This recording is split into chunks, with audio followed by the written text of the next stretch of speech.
Welcome into another episode of Steelers Afternoon Drive. I'm Zachary Smith. I still got Nick Farabaugh with me. Alan Saunders still on vacation. We hope everybody's having a happy Labor Day out there. But yeah, Nick Farabaugh joining me. Still no Alan Saunders today. Maybe we get Alan back tomorrow. I'm not making any promises at this point. But Nick, what's going on, buddy? Yeah, it's hopefully Alan gets back still on vacation, still sipping margaritas out in New Jersey, if you will, on the beaches of the shore. But I am down drugging on the south side in lanternfly land because the spotted lanternflies have absolutely taken over that joint. And because it was 90 degrees out today, they were everywhere, and I killed about 50 of I them. don't know, Nick. I don't know if you said sipping on margaritas to pay homage to Jimmy Buffett, but rest in peace. Jimmy Buffett passed away over the weekend. So Alan Saunders may be drinking a margarita right now in the name of Jimmy Buffett. I'm glad you caught it because it was. Okay, good. All We right, we good. all we all we all sometimes, man, we all need to take a little trip to Margaritaville. Okay, it's Yes. nice place to go. You know, it's chilling, relaxing. What you can't do is take a trip to Margaritaville and then take a Steelers afternoon drive. So if you're here right now, listening, maybe make sure you're not behind the wheel of any vehicle operating anything like that. But we thank you for tuning into the episode. Be sure to subscribe, leave us a like, hit that notification bell, comment down below. We will get to those comments on tomorrow's episode if you leave them on this episode, just as we will get to one in particular that I want to talk about today from Friday's episode, which Nick, you were on Friday's episode, so it's gonna be good. It'll be the two of us. First thing I want to talk about, though, Desmond King in town. Finally, we talked about him. Spoke to the media today for the first time since becoming a Pittsburgh Steeler, and well, it sounded like, at least coming from him, he feels like he should have been a Pittsburgh Steeler long before this. It sounded like he thought he was going to get drafted here. I think that was the big thing. Mm. Mike Tomlin was pretty giddy on him during the draft process. Just kind of never came around to where he ended up becoming a Steeler until now. I mean, circumstances sometimes just don't line up with things like that, but he was clearly a guy that they showed a lot of interest in the pre-draft process. And I feel like, every time he became available, everyone was like, oh, Steelers are going to be in this. And I wouldn't be surprised if they had been, when he was at the Chargers and it felt like he was going out of there. I feel like they were probably one of those teams that was like, yeah, we could get in this, but maybe it just wasn't a perfect lock at the time. Now it kind of is. They could use that corner depth. They could use a guy there, and he feels like he fits really well into the scheme. Trust me, he's watched slot corner film from the Steelers and is like thinks he can be a very Mike Hilton-ish player. I think that's kind of an interesting note. He was talking about how much he thinks he can do with the blitzing schemes that they do here. He feels like he didn't get blitzed enough in Houston. They didn't blitz him much at all last year under Lovie Smith. But before that, he was a guy that really came in screaming. But he has a lot of great memories with Mike Tomlin. Feels like he was born to be kind of a Pittsburgh Steeler. That's kind of what he said. Now, maybe that's just, new guy talk and everything. Play into the fan base. Yeah, wants to But I become mean, a he fan literally favorite said quickly. during the Yeah. draft process that he thought he was going to be a Pittsburgh Steeler and he wanted to be. So I don't know. Mm-hmm. I kind of feel like this one's a little bit more genuine. I feel like Desmond King really kind of attached himself to Mike Tomlin and kind of had his mind. Okay, I'm going to Pittsburgh. Didn't, but now he's here. So I think he's going to be a guy that ends up adding a lot to this room, and certainly. I will say this: the more I hear the team talk, the more I think they're keeping all 7 DBs though. Okay, that's interesting to note too. And as we get closer to week one, I guess that's still something in my mind to monitor. And again, even if we open up with 7 DBs on that 53, if they need a body somewhere else early in the season or something like that, that would probably be the first position group that I look at and say, oh, they're going to take somebody from there is going to be the one to lose their roster spot. Something else of note today, and I think people that are listening or watching this are going to see a lot of this stuff's going to be like quick hitter information or stuff like that, just quick topics to talk about. But we should probably hit on the Steelers naming their captains as well, going with 4 this year as opposed to 5. Kenny Pickett, the most notable on the offensive side, their captain. Cam Hayward, TJ Watt, Miles Killebrew as the special teams captain, a guy that we weren't even, well, I don't know where you were with it, but like Alan and I weren't 100% sure that he was even going to make this 53-man roster. He's now the special teams captain again. But Kenny Pickett, probably the one to talk about here, being a team captain and just his second season, first year going in, knowing that he's the starting quarterback. Nice to see that he's already taken on that much of a leadership role. Yeah, and I think he has been a guy that has commanded that respect and leadership from the locker room. I think he's earned it. That's a C that isn't just given to him because he's the starting quarterback. That's a C because he truly is the leader of the offense.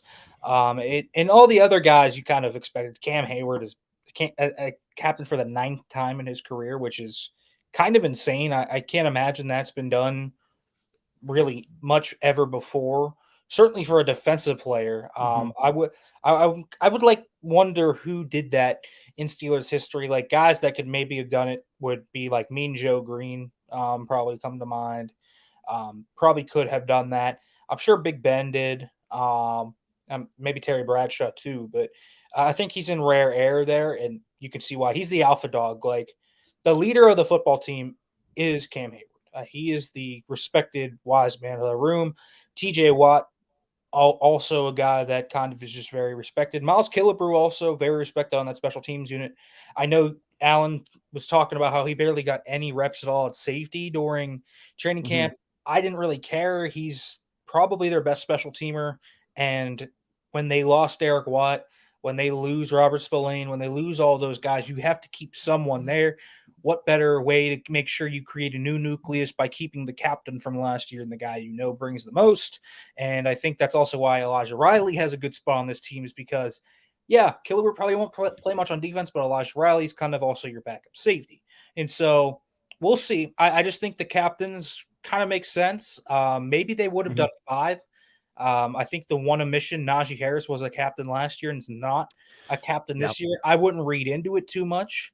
I certainly think people will read into it a lot and say, especially with the Jalen Warren stuff recently, I'm sure that people are going to be completely level headed about that, Zach. But probably It's the not. perfect combination, man. It's the like it has all the ingredients for this like topic to actually get legs within the fan base and also the fantasy football community, because that's where a lot of this Jalen Warren stuff comes from because of the efficiency numbers from last year, which I get it. And it's like I don't want it to come off like I'm talking about Jalen Warren in a negative light at all by any means when I like just factually state that you look at the numbers and he wasn't facing the amount of players in the box that Najee was. He was running very different situations than Najee Harris was. Like, that's not knocking Jalen Warren for what he did. He still produced very well in his role.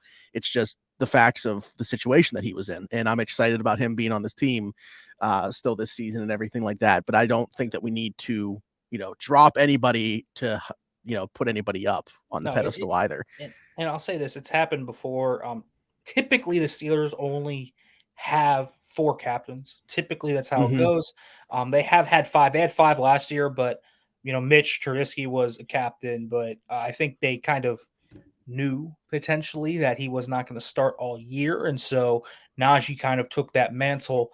But we've seen this before. 2020 had 5 where it was Roethlisberger, Pouncey, Hayward, Watt, Dangerfield, but those are kind of elder statesmen of the room, if you will. So you give Yeah. it to them, right? Pouncey had been a captain 4 times at that point in his career. Ben had been a captain every year since 2008 at that point in his career. Same with Cam and TJ. It was kind of, Cam's especially TJ got his first captainship that year.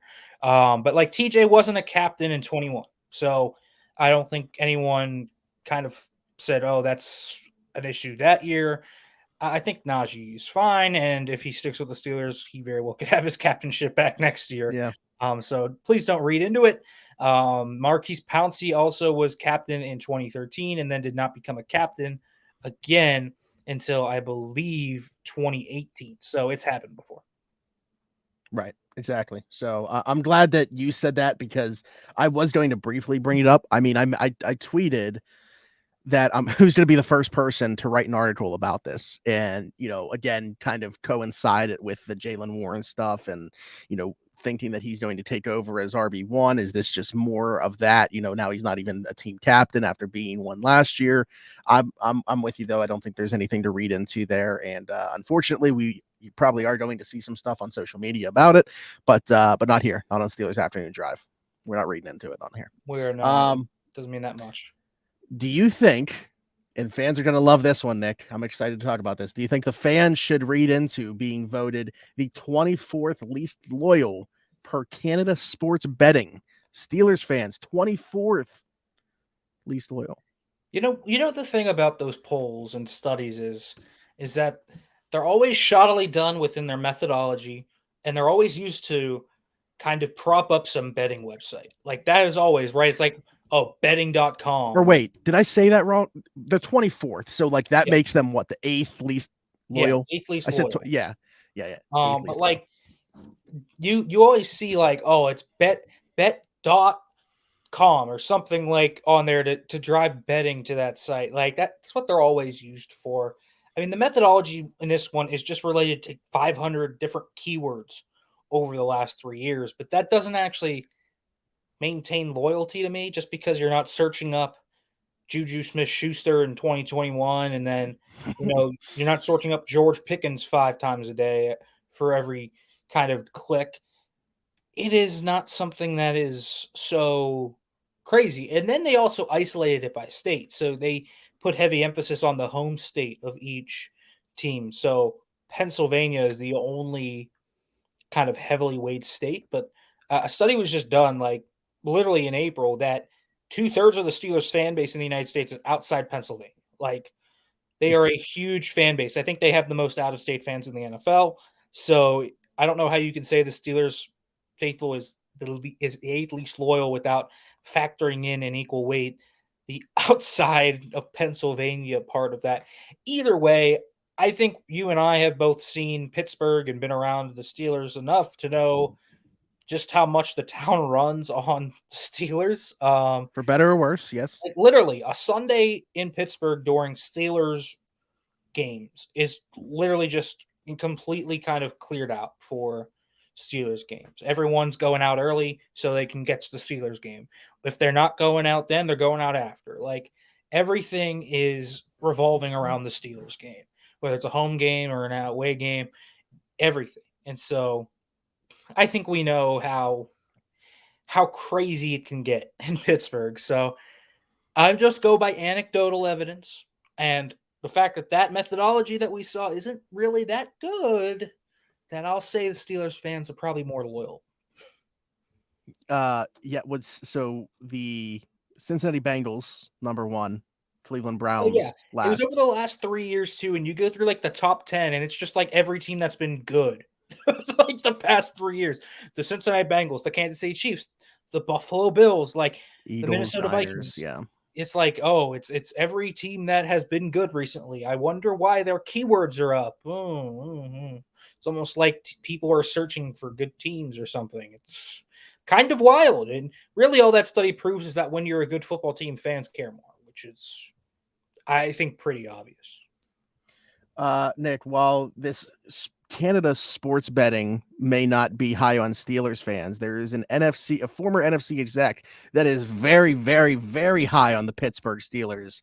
This is almost like the same opinion. This is where Steelers fans, we get them back in. This is what they want to hear. He's got them coming out of the AFC and representing the entire conference in the Super Bowl. The Super Bowl, the Pittsburgh Steelers, the team no one was talking about a month ago. A former Yeah, NFC exec got him in the Super Bowl. yeah. I mean, he says legitimately that they are a sleeper waiting to kind of crack out of the AFC, which I think is really something in It's terms of ambitious. what you look at, man. Like they are in a star-studded division. So even just saying they're the best team in the AFC North to me is a bold take.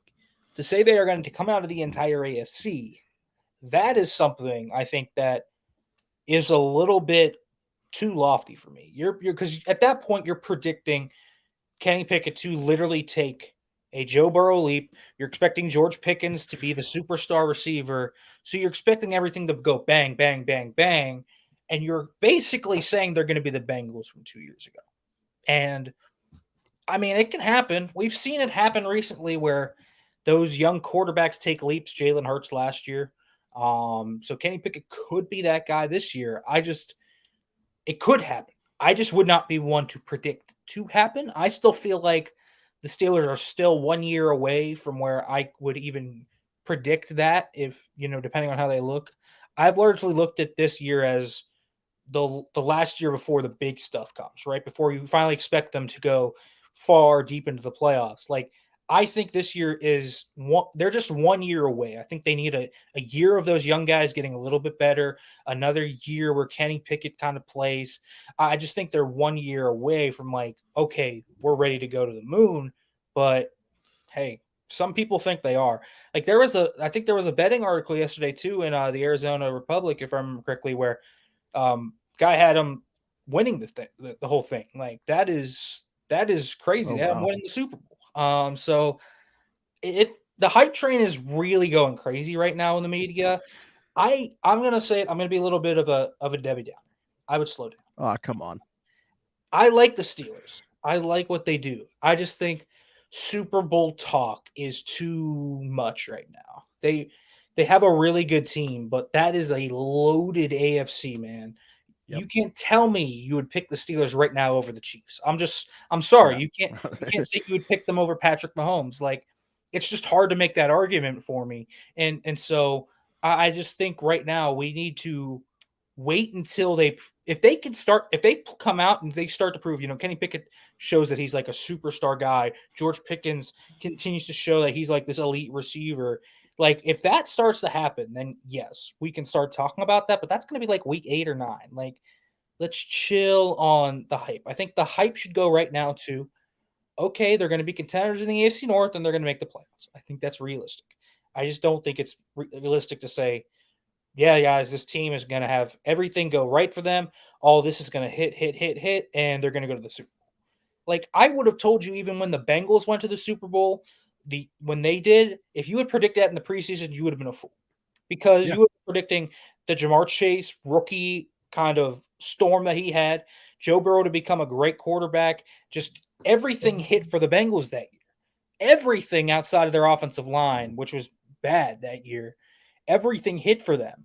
So Mhm. you are predicting a lot to go right. I just don't love predicting so much to go right when there are questions around such young teams.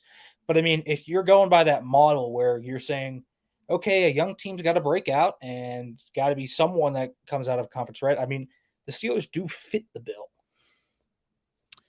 Yeah, it's just I'm not saying that progression is always just like, step by step, gradually you see it. There certainly could be a large, massive leap within there from year 1 to year 2. But man, it's on the surface, when you look at the division, when you look at the conference, I'm expecting a leap. I'm not expecting that big of a leap just within one season from what we Yeah, saw last year. I It's think it's it's hard to that's how see. you have to do it. Like again, even when the Bengals hit right, that was a tough thing to kind of wrap your head around.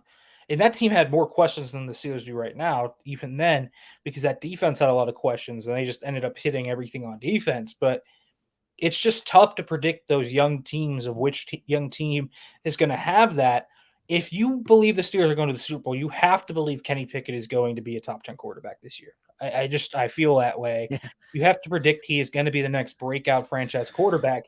And I will say this, even if he is the next breakout franchise quarterback, they still have to run a gauntlet of an AFC. It doesn't matter if they win the division, get a first round bye, whatever.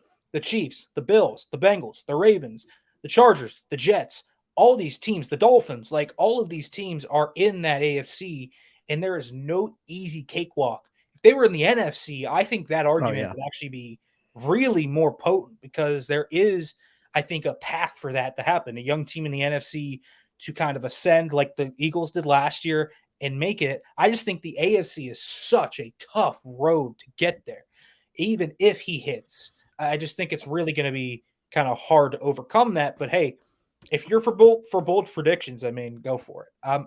I'm not gonna I'm not gonna shame anyone for doing it because there is usually a weird thing or two that happens in the NFL each year in the playoffs. If that's what you believe, go for it.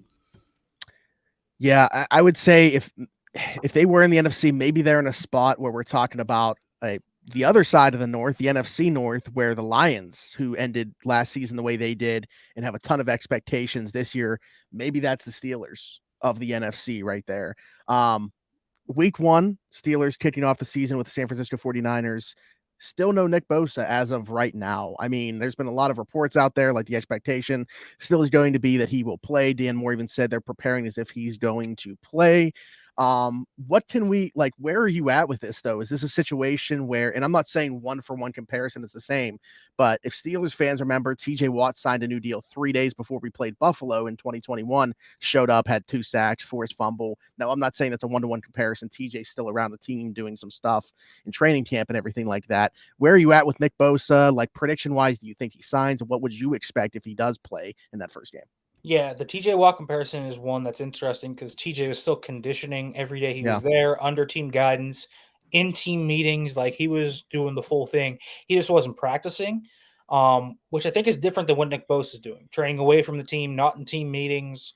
You know, basically has to jump on a moving train. Now, if he comes in 2 days before, he's playing. I don't care what anyone says. If he signs the day before, he should play. I think that's pretty obvious. I think he might be on a snap count, though. I think that's something to kind of look at where if he plays the 50% of the snaps he usually would, well, the 49ers are now 50% worse than they would have been. Like, that is significant. So Yeah. the clock is ticking. I don't know where this is going. We keep hearing the reports that it's not a slam dunk. It could get done. I think my read on it right now is that Nick Bosa and the 49ers are openly communicating. There's healthy communication. They're moving closer towards that deal. It's just what's holding it up. Is it the average per year? Is it the guarantees? It's probably the guarantees, I'm guessing. Usually that's what the holdup is with these contracts, especially ones that are going to be as big as his is, because it has the potential to be the quite honestly the richest contract in defensive player history. Yeah. If he breaks Aaron Donald's record, he'll probably get more than TJ Watt is getting right now. He's going to break the bank. It just depends. And Nick Bosa can be, and the Bosa family can be stubborn. This is the one thing everyone in San Francisco has told me is that that family, they're principled enough to stick for what they want. And Nick Bosa is willing to miss probably a game or two for it. I don't think he misses this game. It's so rare to see a guy hold out into a season for a contract. It just is. Now, maybe it's going to be a trend. Chris Jones isn't there for the Chiefs, and it seems like he might be on that track to missing Brian Thursday. Burns. Brian Burns. There are some guys this year that feel like they are potentially going to go into those waters. But I feel like Nick Bosa is the one of those three that feels the closest. It just sounds like there's communication. It sounds like there is more there that I don't think they're that far apart because you Yeah, wouldn't what say was it? The Jones is reported was like four, and this was days ago. The reported yeah, was 4 million or something like that, not per year. But again, I think it could be more on the guaranteened stuff than anything yeah. else because I'm sure they could split the difference on that if 49ers guarantee more, but yeah, I was talking to a reporter for the 49ers, and they were saying, they're pretty stingy with these guarantees. So I think that's something to watch too. I don't know. I think this gets done. I don't think it gets done maybe early in the week. I think maybe it gets done, Thursday or Friday, and he's just on a snap count, which is significant regardless. If he's on a snap yeah. count, that is a significant development. But Hmm. listen, the Steelers are preparing like he's going to be out there. Dan Moore Jr. said they expect him to be there. He's studying his tape. So I also expect him to play. I don't know how much he will play. But I think they're close enough. If this was Chris Jones, I think legitimately Chris Jones is not going to play Thursday. I think that's going Yeah, to happen. I agree. I think Nick Bosa though, I think he'll play. I think they'll end up getting this done. It'll probably happen in the last hour. We've seen this happen before with the Steelers, where guys have signed late. Cam Hayward did this too a few years ago. It happens all the time in the NFL. I just think that there's going to be an urgency among both sides to get this done because Nick Bosa is principled enough to miss a game, but I don't actually think he probably wants to. Yeah. It's just weird because, man, like this should be the time to pay guys, right? I mean, your quarterback is Mr. Irrelevant, an undrafted 7th round pick. You're not paying him. Like, this should be the time where I would think, and I don't know how the 49ers are structured right now or anything like that. I'm just talking as somebody from the outside with very little perspective into how the 49ers do business. But to me, it's just like there's no way this doesn't get done. So I agree with you that I think it does. Not just Nick Bosa related, but let's take a look at some other matchups. And also, I wanted to mention that not just Nick Bosa and his availability, but I fully expect him to play. But George Kittle's been dealing with his groin thing now for a while. It seems like fully expect him to be out there, but it will be interesting to see what he looks like going into this opener too. So maybe touch on that and then like some key matchups that we can look at. Cause I do think like that is also one, like him as an extra blocker, whether that's on Watt or Highsmith is definitely something to watch. Yeah, man, that's a big one. I think you look at just how the defensive line for Pittsburgh matches up against the offensive line for the 49ers, and it's advantage Steelers. Like, outside of legitimately Trent Williams, who is obviously maybe the best tackle in football, Yeah. Colton McKivitz is having his first start really of significant, like, okay, I'm going to come in here and, I am the right tackle. He started 5 games before in his career, 3 his rookie year, but only 2 the last 2 years. He's facing TJ Watt. Like, I'm sure George Kittle, who's questionable right now, by the way, with the groin injury, watch out for that one. If George Kittle doesn't play or whatever happens, that's a significant development too. But like, they kind of have the advantage across it. Aaron Banks in the interior against Cam Hayward to me is a massive mismatch. I like Aaron Banks as a run blocker, but Cam Hayward's a better player than him, just pound for pound. So, like, Pittsburgh is a really good defensive line matchup here. I think that would be the most concerning matchup. I think there's other matchups in this game. Kittle and McCaffrey against the Steelers linebackers because they use so much of that middle of the field stuff. Hmm. Cole Holcomb, Quan Alexander, Landon Roberts are going to have to be ready to play football, man. I wouldn't be surprised to see a lot of the Steelers' three safety kind of big nickel look where they're bringing KZ and Keanu Neal at the same time just to Yep. help with that. But regardless, these linebackers are going to have to play some really good football. So I look at that matchup and say that's a big one. I think the Steelers receivers are interesting in this one too, because I like Shavarius Ward. Yep. I think So he's a that's the great one I was gonna player, say. Yep. but who are they going to put him up against? Is it going to be against Deontay or George Pickens? I personally, if I were the 49ers, I would put him on George Pickens. And the reason I say that is because he's a lengthier guy. He's a guy that can kind of stun Pickens at the line of scrimmage. If you can take away George Pickens on the deep ball, maybe you can force the Steelers to have long drives. I think that's something that they can look at. And I'm sure that they can feel better about what they're going to want to do throughout kind of the game with their pass rush, especially if Bosa is playing, to be able to stall those drives. But Deontay Johnson against Ambry Thomas is like a really tough matchup for the 49ers. Like, that's a advantage Deontay. And if they put Pickens on him, that's advantage Pickens. Like, I just feel like they have a nice mismatch there. On the other side of the football, too, I feel like the 49ers have a great matchup with their receivers versus the Steelers' corners. Debo and Ayuk against Levi Wallace and Patrick Peterson, I think is definitely advantage 49ers. I also think that the 49ers pass rush, depending on if Bosa is there, definitely have an advantage over Core 4 and Dan Moore. I think this is like a big test for the Steelers offensive line. We're going to find out how good this offensive line is. I think it's a league average offensive line, but is it just league average or is this a really good offensive line? Like, I wouldn't panic if they have a tough game because I think this has a chance to be the best pass rush in the entire league with Jay Wobble and Eric Armstead and Cleveland Farrell and all of these guys. You have, Javon Kinlaw. It's just a great unit that's deep, man. But if this group shows up on Sunday and they are able to slow down this 49ers pass rush, especially if it's with Nick Bosa, stock up, man. Like, stock up huge if that happens. And Chooks and Dan Moore are going to be the ones to me that have the biggest tests.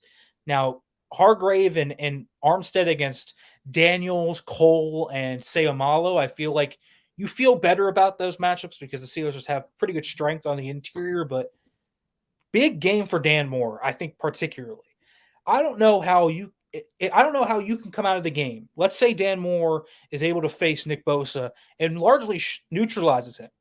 I don't know how Hmm. you can't say that guy hasn't taken the leap at that point. It's time for Dan Moore to prove the leap is real. I don't need him to shut down Bosa all game.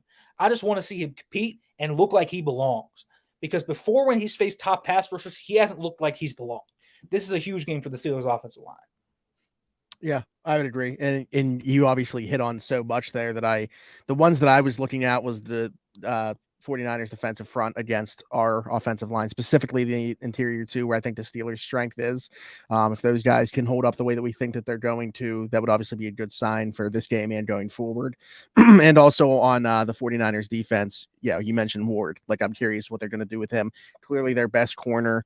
And I just don't know. Does he shadow one of those two guys, or does he like just stay on his side of the field and whichever receiver happens to be there, that's who he's going to cover? It'll be interesting to see how they deploy those guys. So, Yeah. um, Nick, let's get into some Twitter questions now that we got here. Some of them are, like I said, a lot of quick hitter stuff. The one's kind of funny. Do we think that we will see a non-quarterback for the Steelers throw a pass this season? Obviously, last year we saw a Chase Claypool touchdown throw to Derek Watt in Philly. I will say, I'll start out here. I'm going to be very disappointed if we don't see a Connor Hayward pass at some point this season. Yeah. We saw that in training camp. I feel like that's going to happen at some point. That double reverse that they do. Same play with Claypool, just with Connor Hayward. I imagine we will see it at some point. I have to imagine we will. Outside of that, I'm not sure who else would be a guy that would throw the football. I don't know. Maybe Deontay. I don't know if you get him on jet sweeps. Um, Maybe you get like a jump pass from like Najee or something out of like a wildcat down near the goal line or something. Maybe they get nifty there. I don't know. I think good chance you probably do, and I would bet it's Connor Hayward. That's the thing. That's why I say Connor Hayward. I don't know who else it would be like. Okay, If I have an idea. okay. Jet sweep to Darnell Washington, and he throws it. Oh my God. Well, it's funny because I was gonna say if Zach Gentry was still on the roster, potentially him. But yeah, right now it's hard to see anybody besides Connor Hayward. Although Washington would be so much fun. I don't Oh, even care if it works. I just want to see it take place. I want to see it too. Tackle eligible Broderick Jones or something. I'm just cooking up absolute terrible things right now, but I think Connor Hayward's the most likely one. You'll see. Yeah. Who do we think will be wearing the green dot come week 1? Cole Holcomb. I feel pretty confident about that. Reason why is I think Holcomb's your 3 down guy. Now, I guess it depends on how much dime they play. I think that's kind of a differentiating factor because you can attack the 49ers a lot of different ways. If they trust their front to hold up, maybe you play a lot more dime or big nickel, in which case Quan Alexander plays a lot more. So maybe Quan has the green dot or Minka has the green dot or something. But for the season, I will say I think it's going to be Cole Holcomb. He's just going to be your 3 down linebacker that's going to play the most, play in your nickel, which is your base, play in your Okie front. So I think it'll be Cole Holcomb for the most part. Gotcha. Okay. Yeah, and a 3-year deal given to him. Like obviously, if there's somebody within that inside linebacker room that they brought in this past offseason between him, Landon Roberts, and Quan Alexander, he probably is the one they're hoping is a longer term solution at the position. So it makes sense from that perspective as well. Get him as the communicator. And then the last one here from Brandon. What kind of leap does Kenny have to take for you to be like, yeah, I think he is the franchise guy? Well, that NFC exec said it. Go win the Super Bowl or go to the Super Bowl. No, I'm kidding. It's funny because we talked about this last episode, so it's almost like this is a nice continuation of that conversation.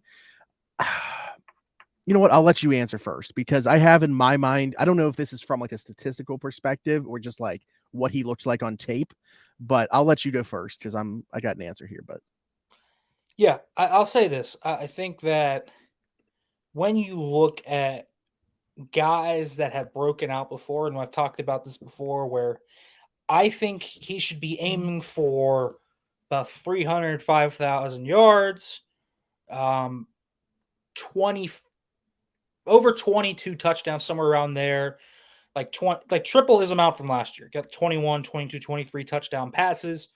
Keep the interceptions below like 12. I think that's about right. Maybe add another 4 or 5 rushing touchdowns because he had 4 last year.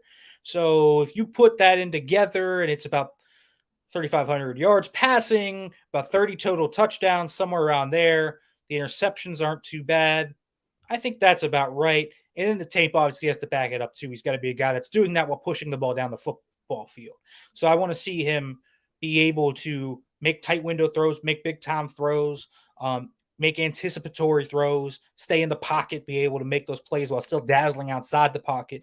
I just want to see necessary growth in quarterback play from where we saw it a year ago, where he couldn't do a ton in structure. His processing was a little bit crazy. His pocket movement was a little bit shoddy. I just want to see growth in that area. And I think the stats can back that up, man. They have the weapons to where he can put up those numbers. I remember someone told me, oh, he needs to have Trevor Lawrence numbers. Trevor Lawrence had unbelievable year last year by the stats. Hmm. He had like eight interceptions and 4,500 yards or something like that, 27 touchdowns, I think. I would not put Kenny as having that crazy of a year, but I think making those progressions, showcasing he can push the ball down the field, make plays, and showcase they can win because of him, not despite him. I think that's a big thing too. You want to win because of your quarterback. You don't want to win in spite of your quarterback. There are plenty of teams in the NFL that win in spite of their quarterback just because they're so talented around him. You talk about where teams, look at their quarterback situation and decide they have a great team but need to upgrade. That's what happened to Alex Smith, right, in Kansas City, where Mahomes came in. That's kind of what happens sometimes. But I think you need to see Kenny Pickett be able to take those leaps. And I think that'll be told through the numbers and then somehow also be told through the tape. Yeah, I'm glad you mentioned about the stuff in structure because that's kind of where like my mind was at. Was I think the reason that we had so much hope for a year two leap in Pittsburgh, even before the last month, where like we've talked about the hype train has just gotten crazy, was because of what he looked like down the stretch in these football games, down the stretch of the season. Like the last 4 minutes of games, looking like a completely different quarterback than every minute previous where he was playing. Within the structure of the play, within the pocket, his footwork needs to be better. I think pushing the ball down the field. I think that the flashes that we saw last year that gave us hope that there was more within there and need to show throughout the first 55 minutes of the game as well, not just the last few minutes of the game. And that's what I need to see to be sold that he's a franchise guy. Obviously, I love him. But anybody that's like already saying that they're sold that he's the franchise guy, I think is more on the hope train than anything else right now. Yeah, I think you can say that you are absolutely full in. Yes, he's the guy. I think there are signs to point to where he could be the guy, but Mhm. let's not overreact to a preseason of 15 passes. I think it's encouraging. I think definitely there are things that look great from it. And I thought his training camp was also really good, but I have to see it translate to regular season meaningful games. I just do. And so let's see what he looks like now. This is going to be a great test for him too, because okay, let's say Dan Moore doesn't prove to be the real guy, right? And Nick Bosa's on his face basically every play, and there's guys in under pressure. Like, all right, let's see what he does under pressure. Does he panic and start running out of the pocket and get back to those bad tendencies, or does he still have good pocket movement and make NFL kind of plays from that? I think that's going to be a big thing to look at. So this 49ers game is like the ideal barometer for me in terms of saying, all right, let's see how real that preseason really was. Yeah, I mean, 100% agree, and I think that he's touched on that. I think internally they're thinking like that. This is a good benchmark of where we are right now. Obviously, the preseason has a ton of people going crazy on the hype train right now. They might not be buying into that, but let's see if they can live up to what that hype has been through the preseason now. So I think this is a great litmus test for this team for week one, and it doesn't get any better than that. Anything else, Nick? No, I don't have much to say outside of that. It's game week, so there's plenty of buzz kind of around the team, and we'll see what develops. A lot of things can happen this week that I think are interesting to watch. Bosa, just a lot of good matchups in this game, man. Like two deep rosters that I think really will go tit for tat with one another. I'm really excited for this game because I think it's gonna tell you a lot about the Steelers this year. It's gonna tell you how real they are. They can come out and play an absolute clunker and still win 9 games, but it's not going to be like the same thing, right? If they come out, win, look good. And I'm not talking about like a Bengals win last year where the defense played unreal, but quite honestly, the offense looked like terrible in that game and for a large part of it. I want to see because this is a game that's going to be physical. Both teams are going to want to run the football no matter what, even if both teams have great D lines and their O lines might be a little overmatched. It's both their identities, right? The Shanahan scheme works off outside zone stuff. Canada obviously wants to run the football. So I'm going to see who is a team that who has the better will, who can wear them down. Very similar to how I was viewing that Florida State LSU game yesterday, where those were two teams that wanted to go boom, boom, boom. And the reason Florida State pulled away is because they just buried LSU in the dirt and took their will. Like, I want to see this Steelers team, how much will do you have in this type of environment? Because they're going to all need ice baths after this game. But Yeah. how do you rise up to that challenge? And if the Steelers are the team that ends up in the fourth quarter starting to just run the football down their throats and starting to like this is the ideal scenario if you're talking about this team is for real. If they start to really kick the behinds of the 49ers up front, I think that's when you could say, oh boy, this can be translatable against anybody because that D line's legit, regardless of who Mm-hmm. they are. Yeah, it's going to set the tone for the entire season. Also, want to mention Florida State also did that because they have a guy named Keon Coleman who's awesome. Yeah, So great receiver, no doubt. But man, their offensive line, defensive line, yes, yeah. obliterated. I had to give Keon Coleman a shout out. Yeah, good player. I'm glad that his quarterback I'm play calling my not so shot great right now. the previous year. I'm calling my shot right now. He's gonna be a top 15 draft pick. He's so good. He's so good. Yeah. That would be so if he was in the 2023 class, he's wide receiver 1. He's pretty close to it if he's not. I think he probably would have been, yeah. Yeah.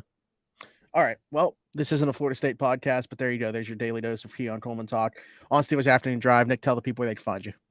Yeah, guys, you can find me on Twitter at Farabaugh FB. You can obviously check out SteelersNow.com. Subscribe to the channel as well.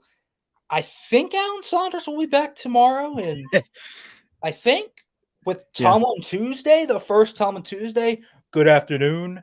Tomorrow, I think so. Smitty, I think you'll have a lot to talk about tomorrow. I hope so. But yeah, Nick, thanks for joining me again. Like Nick said, subscribe to the channel, leave us a like, hit that notification bell, comment down below so Alan and I can, hopefully Alan and I can talk about some stuff tomorrow that you guys want us to talk about, as well as whatever headlines come our way just naturally. I'm Zachary Smith, PGH. Thanks for tapping in with us again and taking another ride on the Steelers Afternoon Drive. Bye-bye.